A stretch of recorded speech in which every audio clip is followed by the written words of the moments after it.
ไปแล้วมันสิบ่ไปไปแต่มันบ่ไปกูจะว่าให้ไปน่ะมึงไปนำไปกูจักก็เป็นแนวใดก็อืมผัวเนาะอย่าเผา อย่าเผาเอาทันนี่เดี๋ยวเราบ่ไป แม่นแหละเขาก็ยังแบบอันนั้นอยู่ยังมันดี ถ้าหน่อยถ้ามันก็ลงปานนี่ครับพี่ อืม มันหายเอาหายมันเนาะ แม่นเข้าใจ อยู่ในดอกเขาจะให้เป็นคนหูผู้ดีเนาะเฮาก็บ่เห็น ไปเสียให้มันเป็นแบบนี้ได้ อืม เอา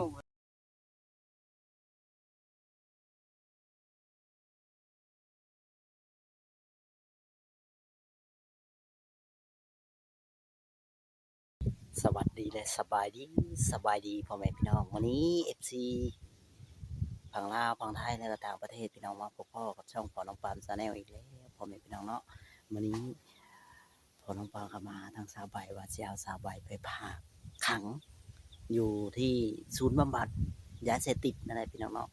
จังไดก็ไปลุ้นดูกันว่าสาวใบเราบ่ฮู้โตดอกพี่น้องว่าทางเขาพ่อแพทย์แล้วก็เบาน้อยนั่นแหละเพิ่นสิไปพากเนาะทางบ่เจอกับมาเพิ่นซื่อๆเนาะพี่น้องบ่ฮู้จักหยังดอกจังไดก็ไปพูดแล้วไปคุยน้ำกันพี่น้องเนาะบ่ซักษาเสียเวลานี่แหละพี่น้องเนาะก็ฝากพี่น้องกดไลค์กดแชร์กดติดตามหน่อยเด้อเนาะช่องพ่อน้องปามหรือว่าช่องพ่อบ่าวจ้อยชาแนลก็ได้พี่น้องเนาะก็เป็นช่องเดียวกันนั่นแหละพี่น้องเนาะแต่ว่าจังไดก็สิพาพ่อแม่พี่น้องเข้าไปเบิ่งเลยพี่น้องบ่ซักษาเสียเวลาไปพี่น้องเอ้ยทางบ่าวเทิดสบายดีบ่าวเทิดเป็นจะได้นี่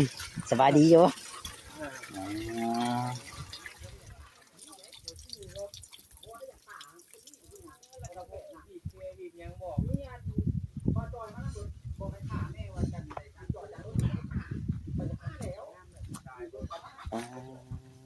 ตายไปแล้วงอกินมาแล้วงอสบายงกินหมดแล้วแหละปลูกใหม่ ยามได้สิปลูกใหม่นี่ แต่ปลูกอ้อยละ ใกล้สิแล้วบ่ปลูกอ้อยบ่เฮิงเท่านั้นเราปลูกแป๊บเดียวมื้อ2มื้อก็วิทย์แล้ว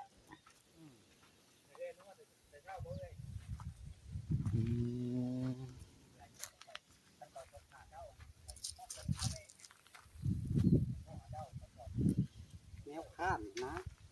นี่เลยพี่น้อยบ่สิไปนำเมียบ่สิไปเบิ่งเมียบ่ ไปแล้วเฮา เดี๋ยวมาบอกซื่อๆแล้วก็ให้ไปแล้วเนาะ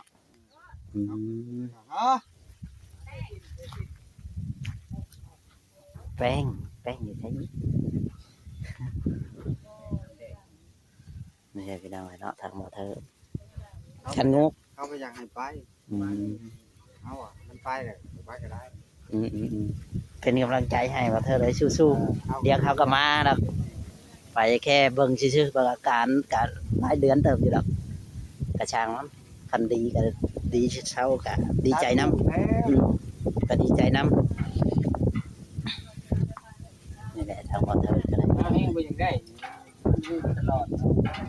แมนทำใจในน้อยนึงเผื่อสิมา ก็เน่าห้ามก็ได้ฮะแป้งที่เธอที่คนเจ๊รถเธอแป้งป้ากับสิไปแล้วกันเพราะวันนี้ไปเนาะไปน้ำกันไปชมไปเที่ยวบุญไปเที่ยวบุญมาเถอะจะให้ไปน้ำกันได้ไปถ่ายรูปคู่ก่อนไปแล้วไปเที่ยวบุญไปน้ำกันได้ทั้งมวลเนาะน้องแป้ง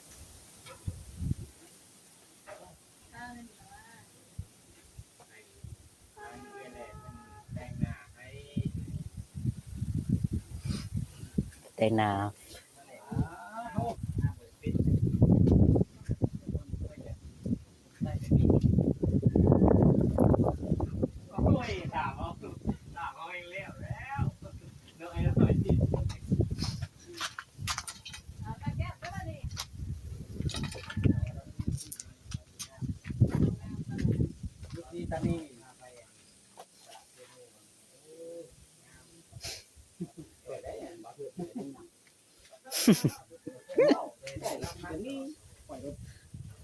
ำลังอารมณ์เราดีเนี่ย แล้วอ่ะปล่อยน้อยบัดนี้เด้ อารมณ์เราให้ไปดีกว่านี้โตให้โตมัน จะยิ้มเลย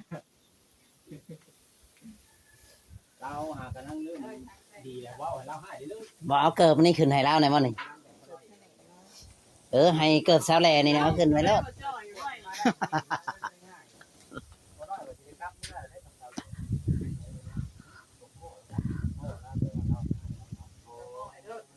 ได้ยังนี่ได้ค่อยให้เนาะอาเทิดให้แล้วเราก็บ่ปากน้ำไผ่เราให้มาจนได้เลยมีแต่พ่อเราไปให้เพื่อจะยิ้มไปเหี้ยช่วงนี้ ดูเบื้องหลังนี่เนาะเอ้ย แดดตากลง นอนกลางป่ากลางหลุมเนาะ เลยหอมเลยจ้อยลง ให้แล้วจะกินข้าวจะได้กินยังไงบ่เถิดก็ได้ โอ้ยมัน จะดูแลเมียได้หมดบ่เถิดนี่ก็ได้ คือเป็นโอ้โห โอ้ซ้ำดอกไปว่าเดินตลกบ่จ้อยบัดนี้ ลูกเอาหน่อยๆนะจะ จำแล้วนะ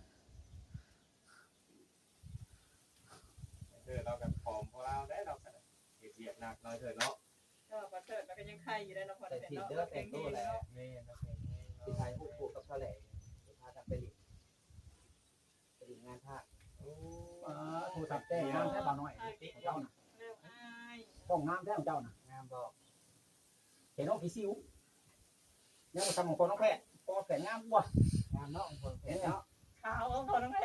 แม่นเนาะ เราบ่ปีนให้อะไรสิเอามือนั่น เหนื่อยแล้วจากแต่งหน้าประจำโตเพิ่น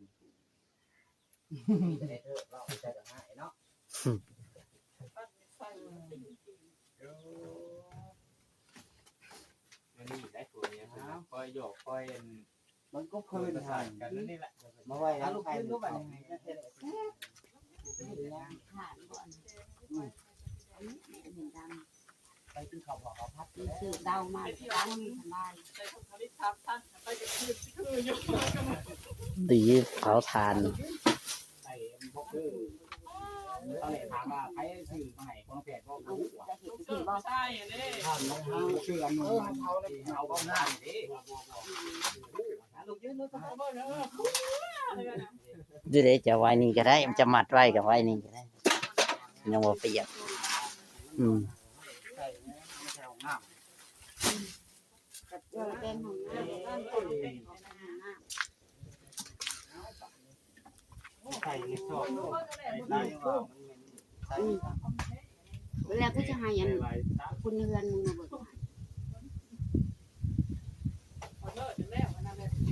ตักของโอ้ยเด้อ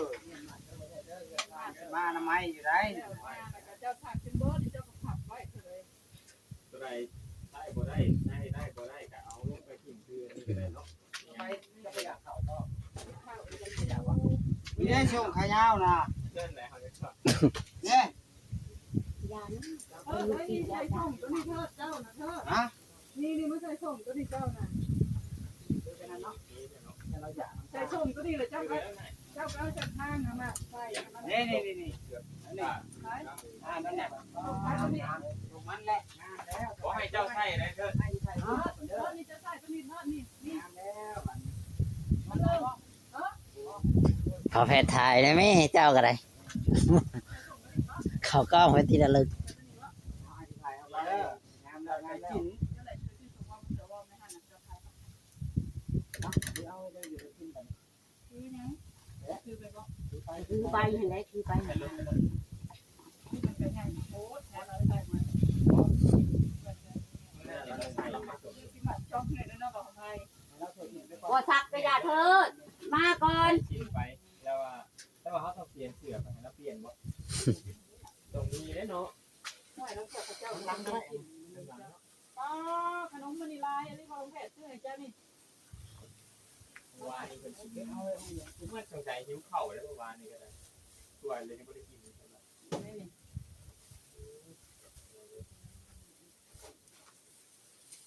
ดี กินในทางแล้วเผื่อสบายอยากสบายเนาะ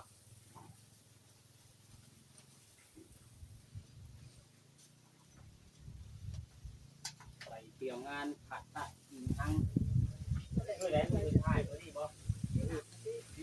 เติบเพราะ จะพอ ให้ล้นเติบเพราะ จักแล้วถามเพิ่น ไปมันบอกคัก อืม ต้องไปน้ำจะนะมันบอกไป ไปจังน้อยหนึง ไป เป็นหยังดอกไปมามันคือเนาะน้อยหนึงก็ยังดี อืม ห่วงลูกเพราะว่าเฮาเกิดเราเป็นห่วงลูกย่านไปเป็นนั่นเป็นนี่ไปมันก็กำลังเงินเรา อืม ฟุตบอล มาไปชื่อ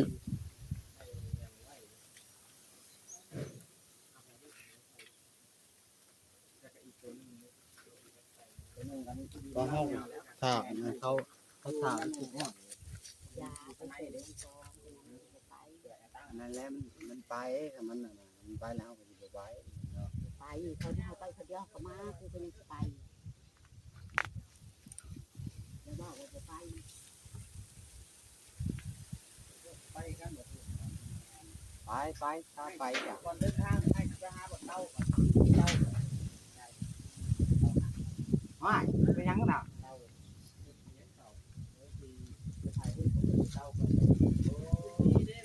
นี่อยู่บ่ล่ะแต่ว่าแล้วพอแผดกันได้ จบบริบูรณ์มีเสียงสบาย ไอ้เธอจูงเนาะ แม่จับ โอ้ย มัน เองกัน มันประมาณ9วินาทีนี่แหละบ่ฮอดไป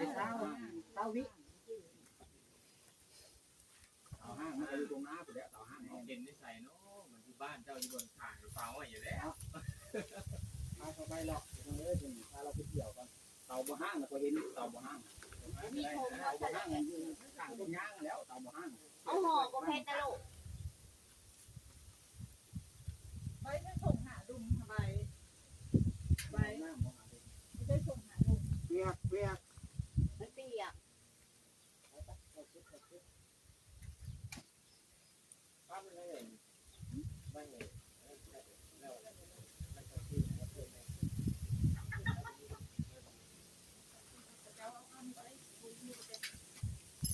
ไปเยี่ยมไปยามแล้วเขาไปที่ไปเพื่อเพื่อต้องการ บอกกล้วยได้จ้ะไปบ่ ไปจุดมื้อคืนนี่บ่ได้แพทย์ใหม่ตา เด้นี่ เอาให้เจ้า ไปเอาไปกินข้าว เอาไปเยี่ยมไปยามมันมีจักได้เป็นแบบนี้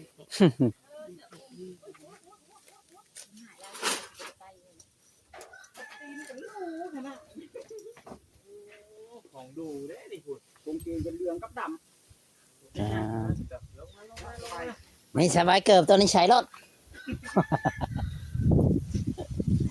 บ่แล้วนี่เกิดไว้เลยเด้ ผมเป็นหยังต้องใช้ก่อน แต่ไปซื้อให้ไหมนะ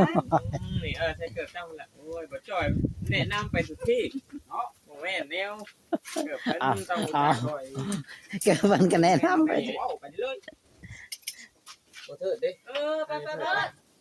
เนี่ยอันนี้ก็ยัดพ้นตกมั้ยยันเอฟซีเขียนมาว่าให้ย่อนี่มาไหมไปเจ้าย่อก็แหละดูไปดูไปปากแดงห้อยเดียวดีมั้ย ปากแหลกอ้อยห้อย กูเด้อจะย่อ แล้วบัดนี้ โอ้ โอ้เราก็บอกทางควรอยู่ นี่เนาะ จบ ดีดีดิ ไปมาเฮ็ดแบบนี้ ได้แล้วเอ้ยเดี๋ยวไอ้เถิดเก็บไว้ก็ได้นะเวลากลับมาก็ไป มันเถิดไป มันสิสวยสินั่นเบิ่งจักโมงแล้วนี่ครู11:00น ไป 11:00 นแล้ว โอ้ยเราไป ไปนำบ่บ่ไปนำกัน ไปนำกันแม่เถิด บ่เว้าได้นะ รสชาติแล้วมันอย่าไปก คว วน น เรา เราไป หอมแก้มแล้วได้ไหมฮะแล้วดีใจฮะ โอ้ยังไม่ให้สิ โอ้หอมแก้มนะให้บ่บ่ให้ดอกไอ้เถิด เท่าไหร่ตึกว่ามันยังให้มันกำลังอันนั้นเองคือว่า อย่าว่าบ่เถิดว่าเจ้านะตะเลือกปะเอาไปไอ้น้อยสิไปเลยได้ปะ แง่มันให้อยู่ ไป จักนี่เราบ่มีเงินจักเบิ่งเบาไผเอาเงินให้นี่ โอ้ไปเที่ยวงานไปเที่ยวบุญเนาะ เที่ยวบุญนี่อะไร เอาให้รับปากได้ว่าสิให้รับเมื่อวานนี่ ร้านนี้มันมาพอดให้ได้เอาพักมาได้ได้ซื้อน้ำกินบัดเมื่อยย่างเที่ยวงาน ของภายในเชื่อไม่แสดงว่าไปเที่ยวบุญก็คือนี่ได้นี่นี่คือผ่านเนาะ เดี๋ยวเธอจัดไปแล้ว ว่าอะไรเอาอยู่วะ ตามสัญญาไอ้ว่ากันมาเห็นเจ้าได้เอาพันไปเที่ยวงานเอาไม่ นี่ก็เลยก็เที่ยวหาได้หาได้เช้าไปซื้อเที่ยวเที่ยว ใส่ไป ยัง โบไปแล้วมันสิโบไป ไป แต่มันโบไป กูจะมาให้ไปน่ะมึงไปนำไปฮู้จักก็เป็นแนวใดก็ อืม กลัวเนาะ อย่าเผา กลัวเนี่ย อย่าเผาเอาตอนนี้เดี๋ยวเราบ่ไป แม่นแหละเขาก็ยังเปรบอันนั้นอยู่ยังมันดี เอาหน่อยถ้ามันก็ลงปานนี่ครับพี่เนี่ย อืม ง่ายเอาง่ายมันเนาะ แม่นเข้าใจ อยู่ในดอกเขาจะให้เป็นคนหูผู้ดีเนาะเขากับ อืม ไปเสียให้มันเป็นอย่างนี้ได้ อืม เอา ฮะ ไม่สบายได้ไปบุญนะ เดี๋ยว บุญเลยแม่ ย่าต้องเราจ่อยอยู่ ต้องมี เอา แล้วนี่ดูงามซะ ไปย่าง ไปไปเปิดหูเปิดตาต้องไม่ตู้เปิดตาบ่ได้ปูบ่ได้ไปเถอะ คน อืมแม่นใจเย็นๆเอาเลย ว่าเขาตั้งหูตั้งได้ทั้งออกก็หลงทั้ง กูจักอยู่เฮานะมา ทั้งออกแล้ว เป็น พวก หัวใจ หลาย ป้าฉันหน่อยโต๊ะนั่งข้างหลังจักอันมีจักอัน นี่นี่อันนึง สองกับมาแจว ไปนะบ่ นั่งไม่ได้เป็นใช่ ไปข้างนอกไม่ต้องกลัว เจ้าที่นั่งนอกบ่ นั่งคัตมาเสื่อมไปเลยไปนั่งในเรื่อยแล้วนั่งเลยนั่งเรื่อยแล้วเนาะ จูงเอานะแม่ น้องสาวก็ต้องนั่งไกลเรื่อยแล้ว แต่ว่านั่งที่บ่นั่งเนาะ มันแดดแดดยามา ไอ้เถิดลงมาไอ้เถิดลงมานั่งน้ำกัน บ่เป็นชีวิตกับพันเลยเพิ่ม มานั่งน้ำกันนั่งในน้ำกันมีไหม เขานั่งไหนน้ำกันรถมันแคบไปดิ บ่เอาน้ำพี่น้อยนี่ นั่งใช่ รถเรามีแค่วัดเลยกับปลากระป๋องนี่ บ่เนาะบ่จะได้หรอกนี่ยังกว้างๆอยู่นั่งกัน พอแพ้ก็จะขึ้นไปนั่งวะนี่ เอาสิตามไปดอกไปจอดอยู่ตัวหน้าเลยตัวหน้าบุญเลยล่ะเอาสิไปถ่ายอยู่พุ่นแหละแต่ว่ารัดเครือเขากาดเขาบ่จักความรัดน่ะนะแต่สิตามรางเจ้าแหละเจ้าจักบ่รัดเครือเขากาดออกหน้าจะหลีกบ่รัดเครือเขากาดออกหน้าจะหลีกจักกันแล้วออกบ่มันบ่ได้อยู่พุ่นเลยเลย ทางยังก็จับมาเลย เป็นพุ่นบ่ดูไปเลยงานพุ่นไปแล้วไปก่อนงานแล้วไปก่อน สิพาเราไปพุ่นก่อนบ่10 นาที20 นาทีว่าก็ดีเราบอล